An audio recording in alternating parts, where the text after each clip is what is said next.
Thank you for listening to SPN, the Savage Podcasting Network.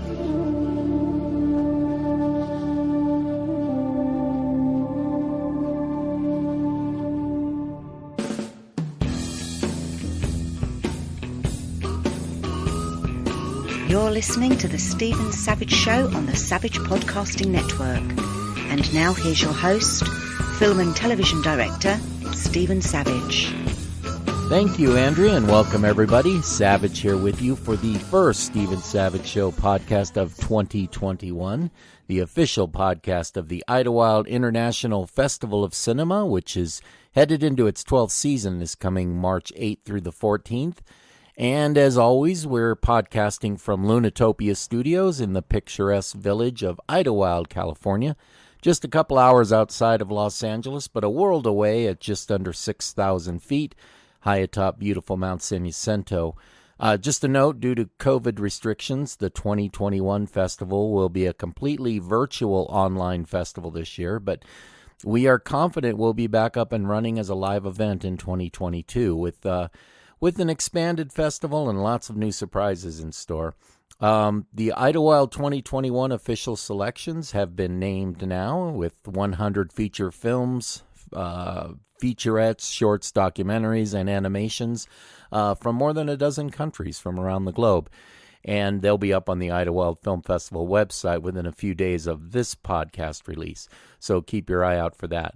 If you hear a lot of wind in the background, not counting my blowhardy self, of course, it's because we're experiencing extremely high mountain winds today. And with all the recent wildfires in California over the past couple years, we just had another one close to Idlewild last week.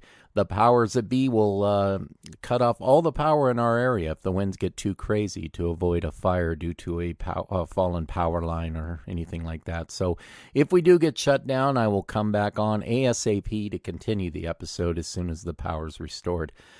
Okay, enough of that. Let's get started with our special guest for today's show. This lady's been a working actress for most of her adult life and a great part of her childhood as well. She's become a big name in her native France and is now working toward bringing her beauty and talent to the United States.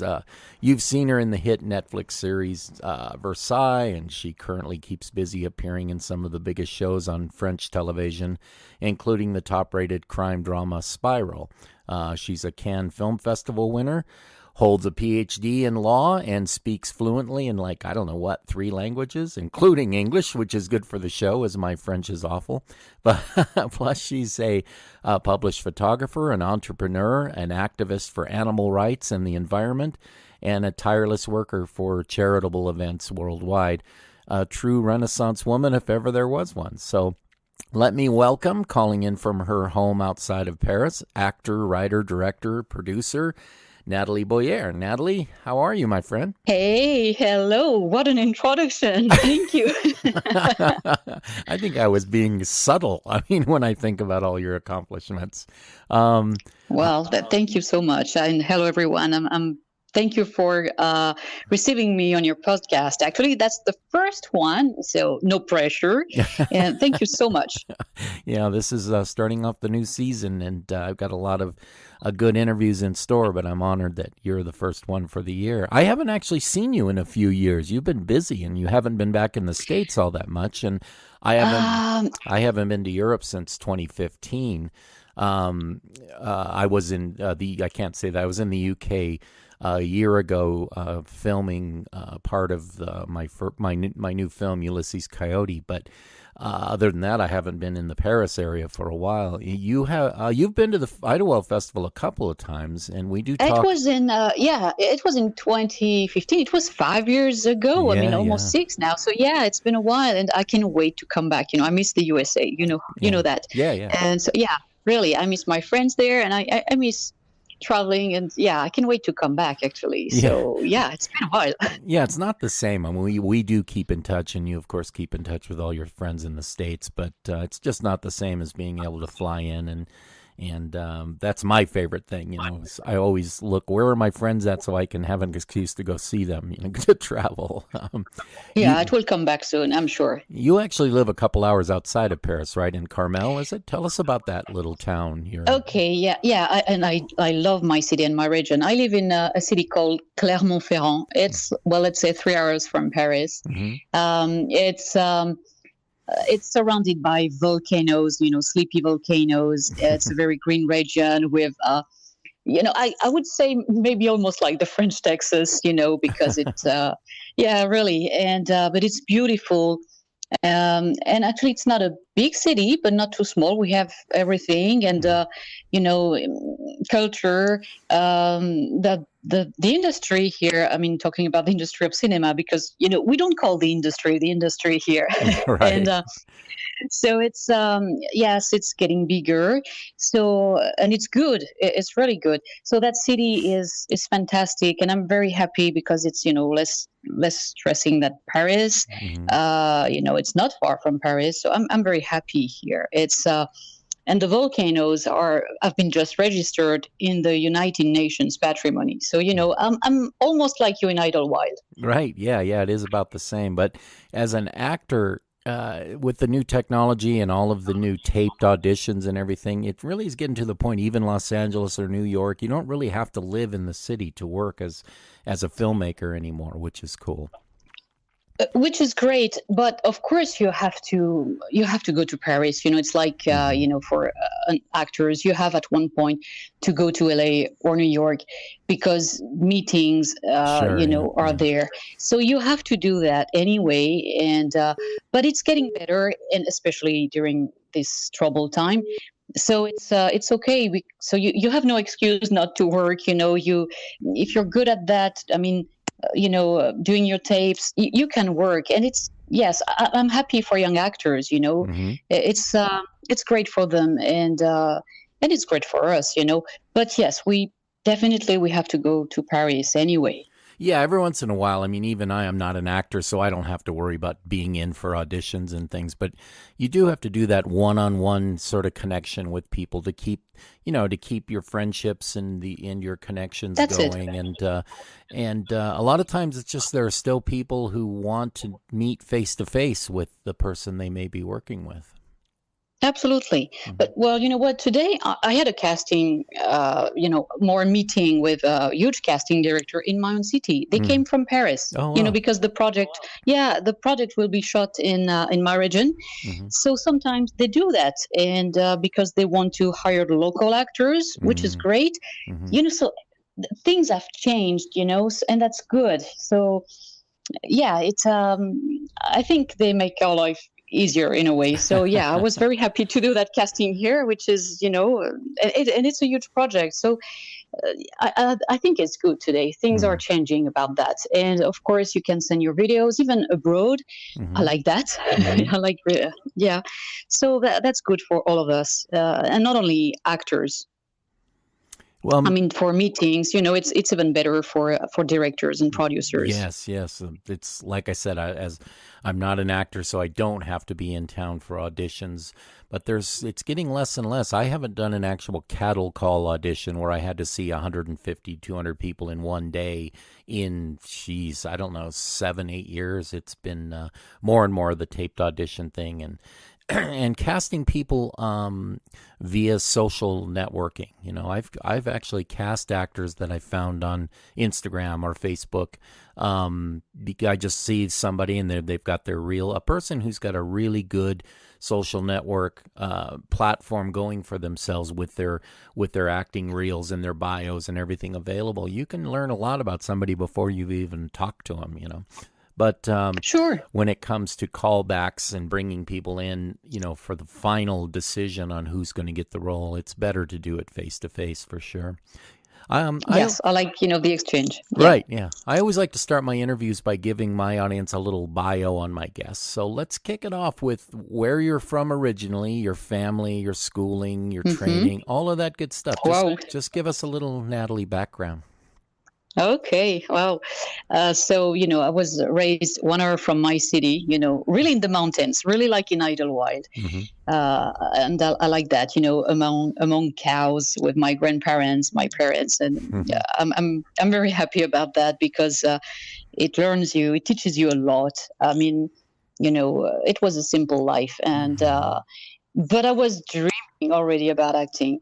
And then, well, I went to school there, and then come back to high school in Clermont. And actually, to give you, because I became an actress, and there is no coincidence. Mm-hmm. I started acting and developing that thing in me when I was 6 years old. Right. In a little theater company we had in the village, and it was about stage plays, and there was a choir, and I was singing in that choir. So it was my first debut. Mm-hmm. And I remember I was starting the whole show with a poem.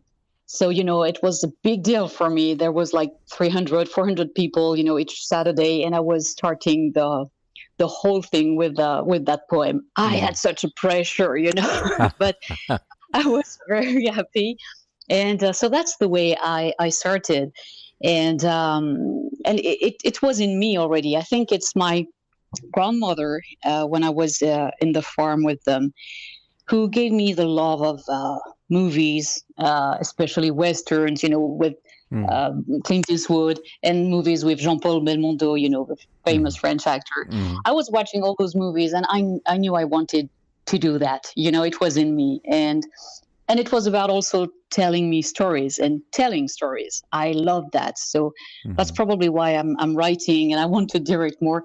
But it was already there. Mm-hmm. So, well, to make it a little bit short, when I went to high school, we had a sort of cinema, not class, but workshop. So we started to do first movies. But at the time, it was not like today. We hadn't all the technology, but it was like something we were doing. And I started acting, and not necessarily taking class at the time, Mm-hmm. but it was there, and I've done long studies. By choice, probably too, but because I don't know, my parents were not in the industry. I was not in Paris, and Mm-hmm. at the time, there was there were no classes like today. It was a different time, so I did long studies, and I'm quite happy for doing them. Mm-hmm. As you know, I was I think you told that I became a PhD in law, and I've been teaching for a long time, Mm-hmm. and still doing my acting as much as I could. But at one point, when you do a thesis, you have to be focused on it. And then I became an attorney too. Mm-hmm. But life brings you back where you need to be, and Mm-hmm. I wanted to be an actress. And so it was not like a before and after. I've always been an actress, but one day um, it happens. You can live totally with your acting, and it was a very natural way if I think about it now. So it happened, Well, and I'm very happy. I'm glad you brought that up because, like everybody else in the business, but you, one of those especially, you paid your dues for a long time for sure to get where you're at now. What was that point where you sort of knew you were going to be able to make a living as an actor? Again, you had to walk away from the law. You'd had your schooling. Was there a moment when you looked around and said, I think I can make this work? Yeah, well, I took a risk. True. Well, I would say, you know, uh, well, teaching was different because students are not the same, and I was probably, you're never done with teaching. That's not what Mm-hmm. I mean, but it's different, and I think I didn't want to do it anymore. Mm-hmm. And then when I went to the USA, actually, 5 years ago, Mm-hmm. and maybe a little bit more, I said, okay, I think I don't want to do that. So let's turn the page. And I took a risk, meaning I quit every job in teaching, in law, and things just happened because if you stay focused on it, and if you work hard, I mean, not hard, work well, because work hard is not the good word. But if you work well and if you keep focused on it, yes, it happened. So I think like 5 years ago, and I've been lucky too, but you create your chance. I've been more focused on castings, on meeting people. And then, I booked a job and then another job and it happened. So at one point I decided, yes, but I took a risk, Sure. You never know. But, it's a limited risk. And of course you can always work. And, but I'm happy. I'm a full-time actor and I'm very happy. But yes, at one point you have to be focused on it and to decide. So, yeah, it's a full-time job being an actor. People don't realize that. Yes. Oh, yes. And, because it demands so many things every day. I mean, it's every day. And so when I was more teacher or lawyer, you can't focus on that. And of course, I think I was missing sometimes maybe parts, So I didn't want that anymore. And so once you're focused on it, yeah, and you realize that it's a full-time job. And actually, I would love to have 48 hours in a day today. I'm glad you took the time out because I know you're busy. And again, thank you. It is just a full-time thing. You've got to worry about, what your agent needs you to do, looking out for auditions, getting new headshots, making sure you stay in shape, which you do, the whole thing of making sure your instrument, as they say, is in good shape. But I'm sure with COVID, all of us are a little less than perfectly in shape, but we try. Well, you know what? I almost broke a rib 2 months ago, so I can start again. But believe me, I've been lazy at one point, like everyone. But no, it's like it's in it's in you too. I mean, if you love working out, you do it every day. Right. But yeah, you have to take care of yourself. You have to not to be lazy. That's it. You have to work. Right. And aside from bigger film and television projects, you've actually, we touched on it a little bit earlier, you've written and acted and produced in some great smaller independent things as well. A lot of cool short films too, which is amazing to me that you have time to go out and do a short film when you're working on other projects. But what draws you to do a smaller budget project? Is it a way to keep up the momentum, or do you find it a good tool to work on your writing and acting chops? So what motivates you after doing bigger projects to do a smaller project? Well, here I think it's maybe different than in the USA, because short films here can pay a lot, and we have money for that. And by the way, Clermont-Ferrand, my city, has the biggest short film festival. Oh, right, yeah. Yeah, we started actually, and it's a virtual festival this year. But so I'm in that city, and so we have money for short films. Yeah, so that's great. That's great, and it's always good, because when you don't have a big project, it's a good thing. It can be a very good movie, even if it's a short one. Well, sure. So. Yeah, and it trains you too. So yeah, I'm very happy about that. So I'm continuing to do them when it comes, and I'm writing one actually now. Actually, it's for an association. I have a producer friend here who makes a documentary about women who had cancer, and doctors realized that hiking, helps them to get better after the chemio. So these women, each year, they go to hike, and then for the last hiking, they go on a mountain of 2,000 meters. I don't know in feet. Excuse me for that. It's tall enough.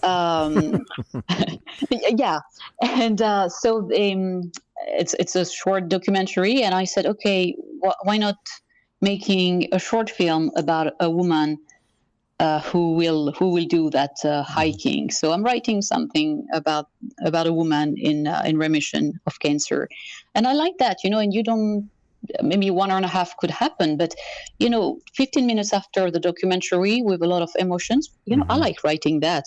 So, I don't mind writing and acting in short films. Some of them are very good. It's funny how close the that documentary and then what you're writing now, that plot falls in with my film Vertical, which should be releasing video on demand and Amazon Prime this year. But I met a group of women who were doing the same thing. They were rock climbers, and they did it as a way to, their post-cancer issues that they had, and so I find it fascinating. I'm glad you picked up on that, because these are stories that need to be told. Absolutely, and actually, I don't understand students when they say, "Well, I don't know what to write about." Oh God, there are so many subjects, and you can write about everything, but I like this kind of course, of example, and it's yes, I'm very proud about being involved in that project. I was looking at your IMDb this morning, and it's a very respectable 23,000. That's not bad for one who works mostly outside the U.S. Oh, thank you. I didn't know that. I know most people know, but I just take a look to see. Mine goes up and down depending if I'm working on a lot of projects. It'll get a much lower number, and then it goes up. And most people don't pay attention, but I think it just says a lot about the body of work that you're creating. And I think your involvement with the series Versailles has been a very positive thing. That series was a long time ago, right? Yeah, but it was big. It's only on Netflix. And Spiral. It's only on Netflix recently, so it's the U.S. has discovered it over the past 6 to 8 months, and so isn't it fantastic? I mean, that's quite crazy. Yeah. Do you think working so hard in France is setting you up for that move into the U.S. as an actor that you were talking about, or is working in the States something you might have to feel like you're starting almost from scratch? I hope so. You know how much I love your country, and and I was, when I was a child, I was dreaming about American movies. Not that I don't love our cinema here, but but that I'm fascinated by what you do there. So yes, it definitely helps because, I remember an agent. I was young I was in the USA, and told me, "Well, get some celebrity in Europe, and we'll see." Okay, and I was probably a little bit pissed off, and okay, I go back there, and I will make it. But yeah. So it helps, of course, because you need to. I mean, there is a lot of competition, of course, especially in LA. So you have to be different, and you have to work and to show what you're able to do. So I hope so. British actors are just dominating American television now, but I mean, they're French actors are not. They're still it's still a small commodity, so I think a good time to make the move, somebody with your amazing accent and your ability to, my accent. How does it sound? Well, it's that classic movie French accent that American movie makers are looking for when they have a French character, which will be good. I love accents. I mean, I'm fascinated by accents. When the first time I was in England and then in the US, I was asking my friends, okay, so what kind of accent should I get? And say, well, you will always have your accent, Nathalie, Right. Well, I can be better and better, but I will always have that tiny accent even if I stay abroad. But I have to be different, and I accepted it. And I've learned that you have so many accents in the USA, and I love that. And it's funny in series, it's funny in movies, when I love that. It's I think it's more obvious than in France because we have, let's say, 3 big accents here, but in the USA it's like, wow. So different. It's a lot of actors in the States are upset because so many British actors are playing American characters on American television. And it's like, well, it's casting's a funny thing, but anyway, we were talking about screenwriting recently, which you're a pretty prolific writer, but you've also, as we mentioned, done some directing. How do you find that process? Is it something you enjoy, and do you see yourself doing more of it in the future? Oh yeah, I hope so too. I love writing. Okay. Recently, I have written projects for. I mean, it's so different from fiction, but I've written projects for museums, and then for I'm writing one for Volvic Water, which is a big brand of water. I think it's sold in the USA too. So it's so different, but it's I enjoy it. And writing to me, I'm a writer that I wouldn't love to see my script going in the hands of a director, because when you write, you see and you have the scenes that you have in your head and in your mind. So Right. I love that. So telling stories is great, but I want to direct them. So I enjoy that process. And I love actors. I mean, I really love actors. So on set, even if I'm hired as an actor, I'm always around technicians and, the director and watching them. Even if I have to work, I keep watching and learning because that's in me too, and, and giving workshops to young actors or to actors. I love that. Probably my teaching part. But yeah, I love that. And I hope I will direct more. And well, we're lucky today. Women are more and more directors and DOP, and that's good. That's good. Yeah, I found at the Idlewild Film Festival, we started off the first 7 years or so of the festival. It was predominantly men directing. The submissions we get were men directors, but over the last few years, maybe 4 years, it's been exactly even. There's as many women directors as men submitting films, so I think that's a great thing. And then we're starting to give we have a women in film sort of category, but now we're starting to see women winning the major directing and screenwriting and producing awards in the everyday regular categories. So it's definitely made a change, and that's a good thing. Yeah. Especially when they're telling interesting stories. There's so many, interesting stories coming out from the female perspective of life in general. Yeah, yeah. And well, I don't know if it will happen. I think I will have to wait a little bit until the virus is gone.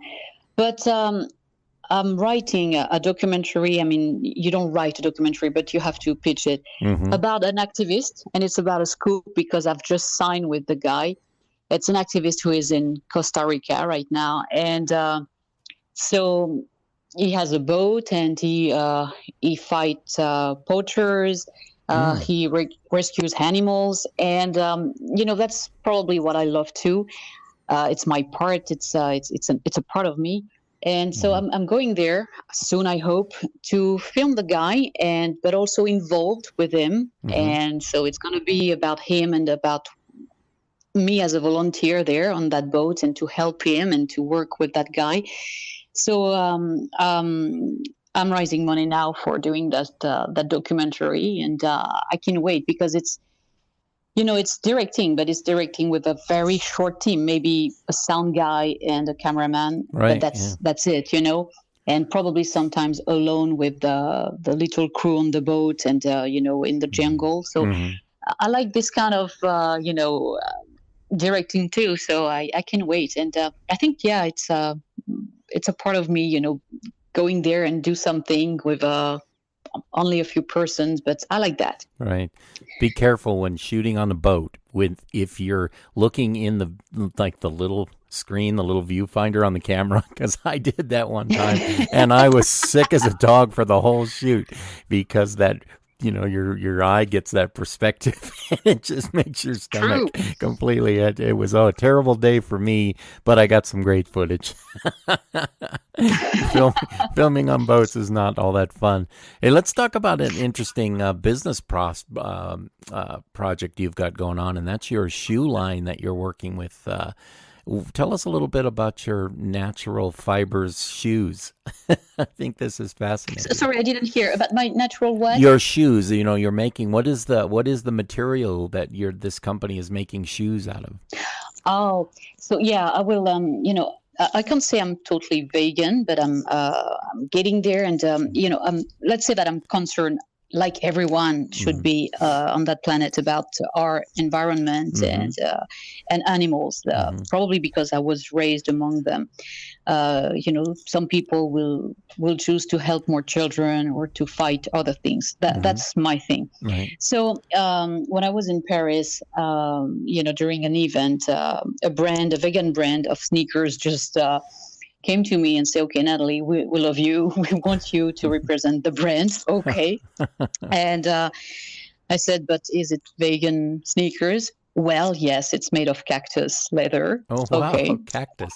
Yeah, cactus. And so, well, we're getting there, and I'll be happy to represent the brand. So it's very flattering, but you know, uh, I'm happy that they call me up and to help them and to represent them. It was very very flattering. So Wow, that's yes, cool. that's that's new, That's good. but That's why not? Yeah. It's always it's something, and it's about acting too. You have uh, to stay open to this kind of projects, Mm-hmm. or to be maybe picky about who comes to you and who Sure. wants to represent. You never know where it goes, but I'm very happy about them. They're a good team, and Yeah, I can it's imagine strange, by the way, for your for an own, actor.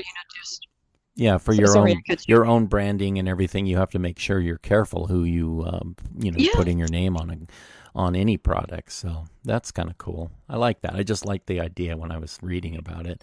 Um, I know this bugs you a little bit, but I just can't pass over something, and that's your brain. You've got a My PhD. brain. You've been. I read somewhere in a couple of places you've tested your IQ is tested somewhere around 175, and I believe it Oh, when I Jesus. talk to you. I mean, come on, what's it like? Yeah. What's it like to be such a brainiac in the film I in don't, an I don't know. industry? I'm not sure about what it means, because sometimes I'm totally stuck with it. So I don't know. If I was so smart, I don't know if I would be here right now. I don't know. But no, I don't know. I just work like everyone, and I have my issues too. So no, it's but well, let's say that it was easy for me to do studies, but it's. I think if you work, everyone can can succeed. It's about being focused on what you do more than the brain itself. I only brought it up because you and I talked about it briefly before the last time we were together, and you said you rolled your eyes when I brought it up. It's like something that follows you around that you should be very proud of. But for you, it's like I'd rather talk about my acting than how smart I am. And then to say, Well, well, if I was so smart, I wouldn't be an actor. maybe, but I like suffering, right? Yeah. So your charitable work around the globe seems to be something that drives you very much. Tell us some of your favorite charities that you're working on, and how you got involved so heavily in this philanthropic work that you do. Well, I think, like I said, it was because the way I was raised, Mhm. and with animals, surrounded by animals. Mm-hmm. But and my dad has bees, and so he taught me when I was a child how important they were. So, by the way, we had lost. Almost all the bees like 10 years ago because Wow. of disease. Right. So we start again, and that's one of my goals.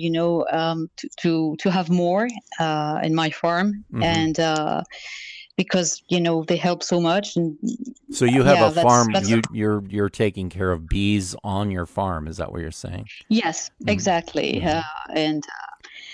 And well, there is a shelter I support too, and I have a cat from that shelter. So Ah. it's simple things, but it doesn't need to be big. I admire people who can help a lot, and when you're a nailist, for example, and when you can do big things, but everyone can help a little bit. So going into a shelter, doing this, doing that, it's okay. And so I love helping that shelter not far from my place, and.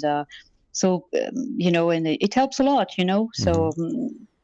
rescuing animals is great. So, there is no big deal about that, but it's for them it's a big deal. Sure. So yes, it's it's step by step. You do this, you do that, and a little bit every day. Mm-hmm. So yes, the bees, the shelter are two things I love to do. Mm-hmm.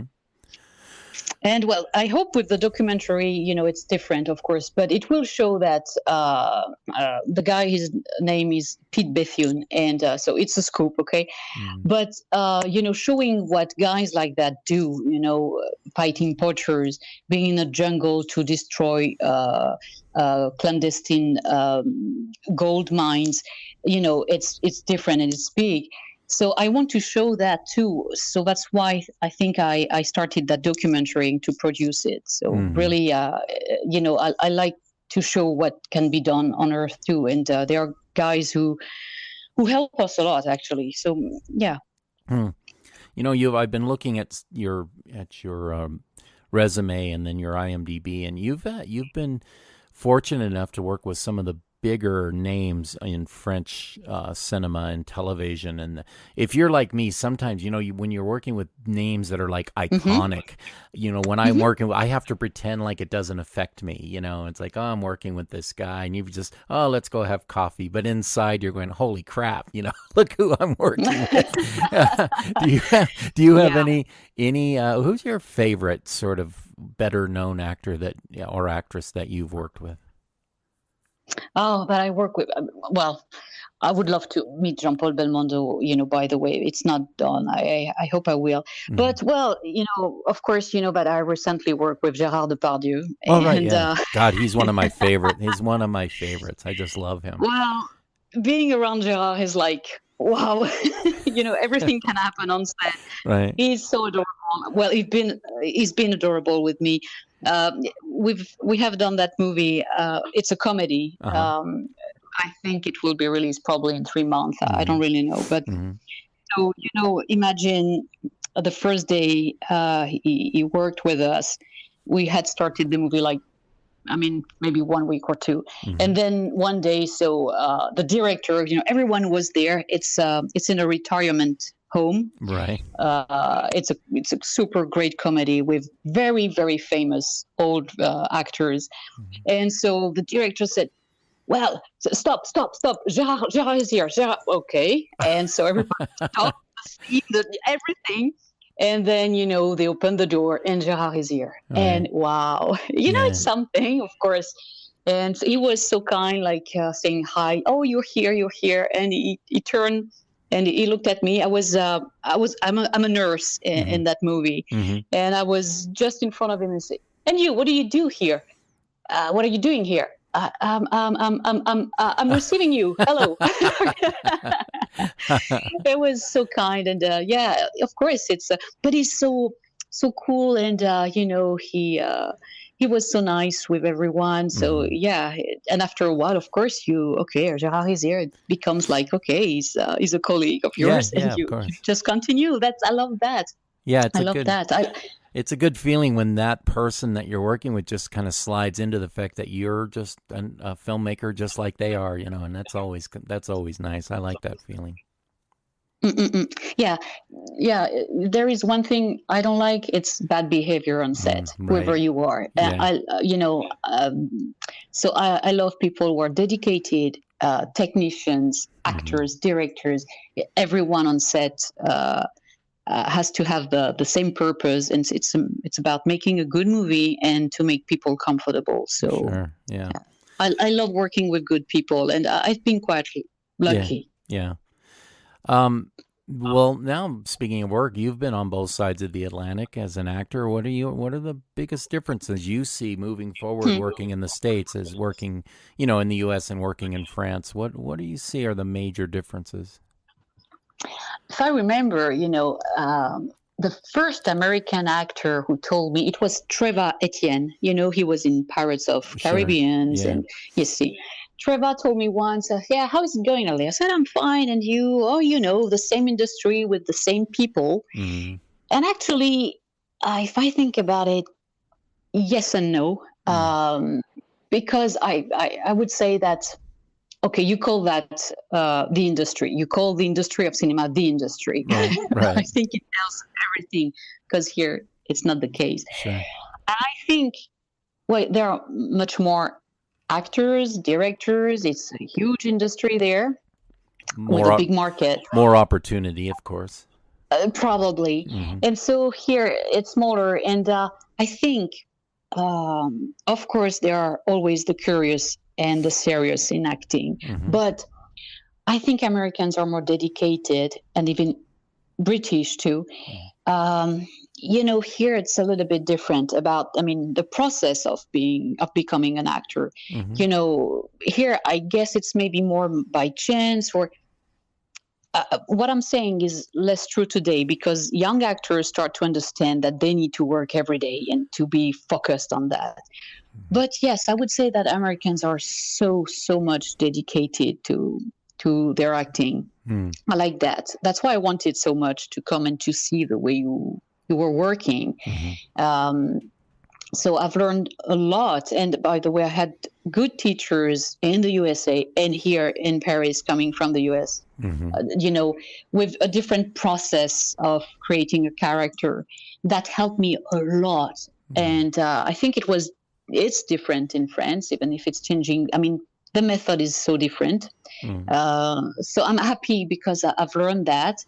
And with actors there, and if you can meet even in a workshop in LA, mm-hmm. A very famous actor, and he works with you, and it's a training for him, and I like that. Here in France, it's different, So that's probably the main difference. And I like that you're so dedicated to what you do there. That helped me a lot to understand the way you work, and a lot about acting and about the acting process. Even though there is no equivalent translation about the acting process here, Right. Right. And I like that because directors respect that more, I think, in the USA, more than French directors. Mm-hmm. And I hope I will be able to do that if I direct more movies, to respect and to teach that acting process I love so much. But sometimes you don't have the time. But it's so much important for actors. Mm-hmm. This teaching that you've brought up a bunch of times now, I've found that, I have all my students now are, of course, online, which is annoying to me, but, people do want to keep their acting chops up. But, when I teach at like the Screen Actors Guild Conservatory at the American Film Institute or whatever, I'm just finding that so much of the talent here in the States, there is talent, but if you compare it to Britain, and that their industry is so small there, that the overflow, of course, a lot of them coming to America just for more opportunity. But back to the teaching thing, you're probably the same as me. I find that as a director, I learn a lot about myself from teaching actors. It's an amazing thing how that crosses over. Have you found the same thing, that, as you talk about moving forward with your directing, and you love working with actors, do you find teaching is a good tool for directors?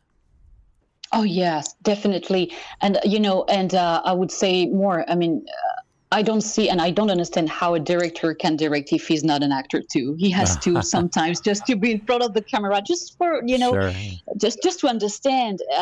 And he has to love actors first, and it's not always so, but he has to love actors and to understand them and what they go through, because a scene demands so background sometimes. So of course it must help to teach to others, to actors, to understand that and to get what you want from the actor. I love directors who tell me, okay, like if they were creating a sandbox for me, okay, Nathalie, you have that.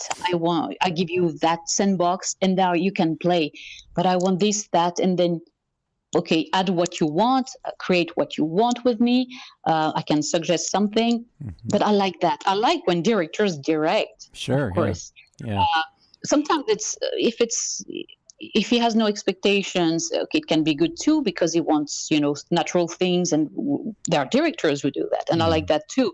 But when they want something, they have to be precise, and I love the way they can, give me what they want from me. Okay, you want that, but how? And so I think, they need to understand the process of an actor. Mm-hmm.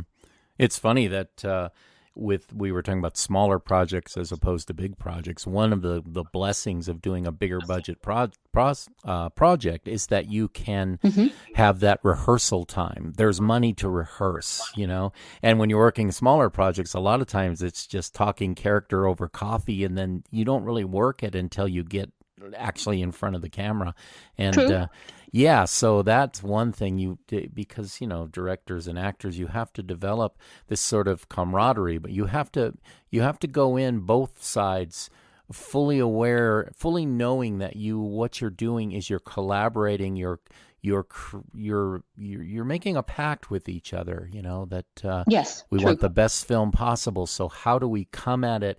Your ideas, my ideas, your vision. How do I get you to to create your vision? And it's interesting. And I do find that teaching helps me to really understand actors better. And that's experience too, because, you have to be ready for any situation. Sometimes you will have that time, sometimes you won't. So that's why an actor must work. I mean, the piece of advice for a young actor, just work every day and be ready. Right. It's not about, only learning your lines. I mean, that's the minimum you can do, but it's not about that. Right. Just work and don't complain and work. Yeah. Now, this the movie that you recently did with Gerard Depardieu. It's I'm looking forward to that so much. But what other upcoming projects of yours can we look forward to? What are you working on? I know you've got the documentary, but what other things are you working on? There is another documentary. I just helped a producer here in my city to do a documentary about our rugby wheelchair team. Oh, cool! Actually, yes, that's very. We've just had the agreement from the Olympic Committee and let's say the federation of the team. Actually.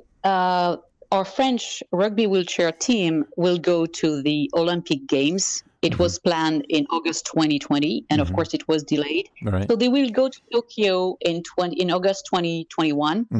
So, of course, France Television will show and will shoot them in Tokyo. But until then, we were making a documentary about that team, and so I started to produce it, and I will be like the person who will interview them. I like that. I like the idea of meeting all those guys, because they are high level athletes. I'm sure, yeah. But they are not paid as professional, so they have a job, and so they are involved in that team, which is big today, and they have different handicaps, and I can't wait to meet them. So we will start probably next month, and I'm very impatient, and I can't wait to start to shoot that documentary. It will be with a small team, probably.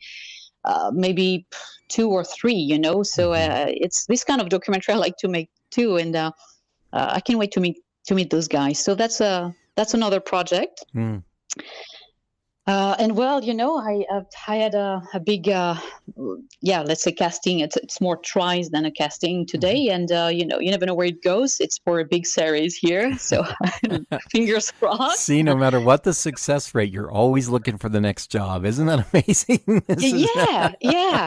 Yeah.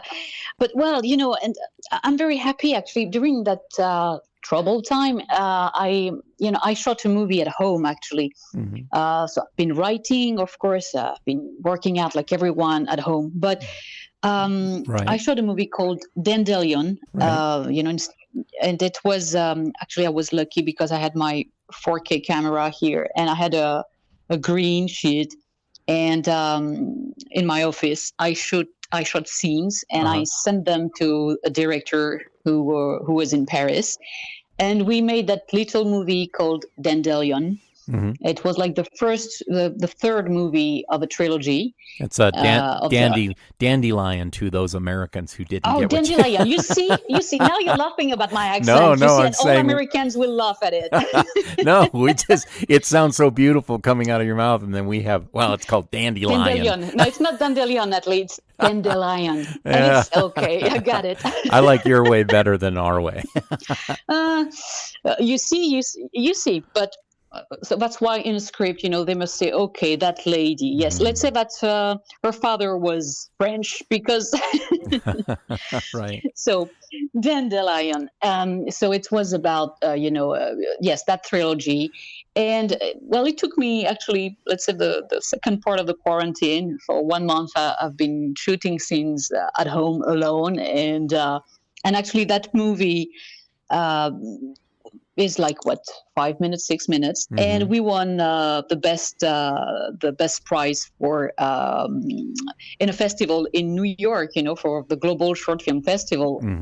I was very happy. So if you keep busy, you never know where it goes, and we didn't expect that. And that movie actually, had a little beautiful story. So you never know where it goes if you keep busy. Yeah. It's that momentum. It's like activity breeds activity, as they say. The more you do, the more you'll do. Exactly. Yeah. So I will start that documentary about the activists, then about the rugby wheelchair. Delayed too. We have created with a friend of mine in Monaco a festival for. Stand-up comic, young stand-up comics. You call them like that, right? Right. You yes. see? Yeah, you're involved in that pretty heavy, and that takes place in Monaco. Is that right? Yeah, exactly. Right. So it's about creating that festival for young ones who are not famous, but with famous guys, And so the show. I think, I don't know, it will be probably in almost 1 year now. All the benefits will go to the foundation of the Prince Albert, and it's about the association. The foundation is about environment. So, and each year we will give the money to different charities. But I'm happy to be a part of it. So it's more as a lawyer, as a, it's still here. And, maybe as a, I don't know, as a host too. We'll see. We'll see. But I'm very happy to be involved in that charity. That's awesome. Yeah. Good stuff. Well, that's going to wrap it up for us today. But before we go, Nathalie, let my listeners know how they can find out more about you, your social media, websites, etc. If people want to know more about your career and what you're doing, where can they go? Okay. I have an Instagram. I have an Instagram, and I'm not, I should be more busy, I guess, but, it's, Nathalie.Boyer. That's my Instagram. I'm still on Facebook, I guess. It's, when I post on Instagram, it's on my professional Facebook. Right. I still have a personal one, but let's say that I'm on Instagram. It's, it's easier. And I guess that everyone is on it today. So, I should be more busy, but...